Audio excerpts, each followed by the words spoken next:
ভারতের এক বিজ্ঞানী যিনি নোবেল পেতে পারতেন, কিন্তু দেশের নাম উজ্জ্বল করার উপহারের জায়গায় তার বিরুদ্ধেই করা হয়েছিল কনস্পিরেসি। আর অপমানের বোঝা এতটাই বেড়ে গিয়েছিল যে শেষে তিনি বেছে নেন সুইসাইডের পথ।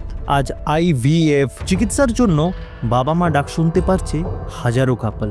কিন্তু জানেন কি, এই পথের প্রথম আলোটা যিনি জ্বালিয়েছিলেন তিনি অপমানের অন্ধকারে হারিয়ে গেলেন। তিনি শুধু ইন্ডিয়ানই নন, একজন বাঙালিও। ভারতের প্রথম টেস্ট টিউব বেবির জনক ডক্টর সুভাষ মুখোপাধ্যায়, যিনি 1978 সালে ইংল্যান্ডে লুইস ব্রাউনের জন্মের মাত্র 67 দিন পর সাফল্য এনে দিয়েছিলেন খোদ কলকাতায়। কিন্তু তার সাথে কোনো বিশেষ টেকনোলজিক্যাল জিনিস ছিল না, ছিল শুধু একটা সাধারণ রেফ্রিজারেটর আর হাতে গোনা কিছু সাধারণ যন্ত্র। তিনি সেই বাচ্চাটির নাম দিয়েছিলেন দুর্গা, ভারতের তথা এশিয়ার প্রথম টেস্ট টিউব বেবি। কিন্তু তারপর শুরু হয় তাকে নিয়ে কনস্পিরেসি। গভর্নমেন্টের অনুমতি ছাড়াই মিডিয়াতে কথা বলার দায়ে তার বিরুদ্ধে করা হয়েছিল ইনভেস্টিগেশন। তাকে প্রশ্নের কাঠগোড়ায় দাঁড় করায় এমন সব লোকেরা যারা আধুনিক রিপ্রোডাক্টিভ টেকনোলজির ABCD পর্যন্তও জানে না।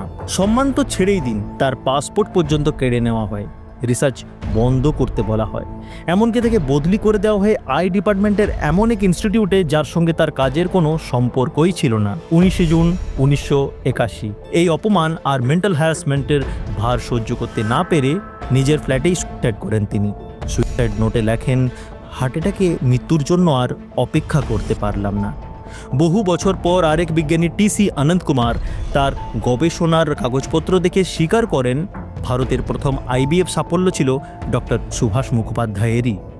আজ তার মূর্তি বসেছে হাসপাতালে, লেখা হয়েছে বহু বই, কিন্তু যাকে আমরা দিলাম না মিনিমাম রেসপেক্ট, তার চলে যাওয়ার পর আজও তাকে আমরা বলি অবহেলিত এক প্রতিভা। এই 19 জুন এক কালো দিন, এক চরম প্রতিভাবান অথচ অবহেলিত বিজ্ঞানীর প্রতি আমাদের নীরব শ্রদ্ধাঞ্জলি।